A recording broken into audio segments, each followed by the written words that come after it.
ಕೋಲಾರ ಜಿಲ್ಲೆಯ ರೈತರು ಸ್ವಾಭಿಮಾನಿಗಳು, ಕಷ್ಟಪಟ್ಟು ದುಡಿದು ತಿನ್ನುವಂಥ ರೈತರು ನಮ್ಮ ಕೋಲಾರ ಜಿಲ್ಲೆಯ ರೈತರು.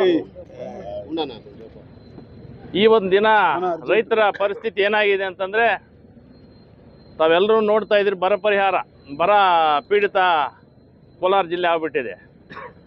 ಆ ಬರ ಪರಿಹಾರಕ್ಕೋಸ್ಕರ ಇವತ್ತು ದಿನ ರೈತರು ಕಂಗಾಲಾಗ್ಬಿಟ್ಟಿದ್ದಾರೆ. ಬೆಳೆ ಇಲ್ಲ, ಮಳೆ ಹೋಯ್ತು, ಬೆಳೆ ಬೆಳೆದ್ರೆ ಬೆಲೆ ಇರೋಲ್ಲ.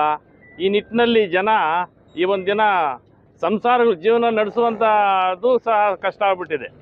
ಈ ನಿಟ್ಟಿನಲ್ಲಿ ಇವತ್ತು ದಿನ ಏನು 10 ರೂಪಾಯಿ ಜಾಸ್ತಿ ಮಾಡಬೇಕು ಅಂತ ಸರ್ಕಾರದ ಮೇಲೆ ಒತ್ತಡ ಹಾಕ್ತಾ ಇದ್ದೀವಿ DC ಅವರ ಮುಖಾಂತರ. ಅದೇ ರೀತಿ ಪಶು ಆಹಾರವನ್ನು ಸಬ್ಸಿಡಿ ಮುಖಾಂತರ ಕೊಡುವಂಥ ನಿಟ್ಟಿನಲ್ಲಿ ಸರ್ಕಾರ ಇದ್ರ ಬಗ್ಗೆ ಗಮನ ಹರಿಸಬೇಕು. ಬಹುಶಃ ಯಾಕಂತಂದರೆ ಇವತ್ತು ದಿನ ರೈತರು ಎಷ್ಟು ಕಷ್ಟಪಟ್ರು ಕೊನೆಗೆ ಅವ್ರು ಸಿಗ್ತಾ ಇರೋದು 100 ರೂಪಾಯಿಗೆ 20 ರೂಪಾಯಿನೇ.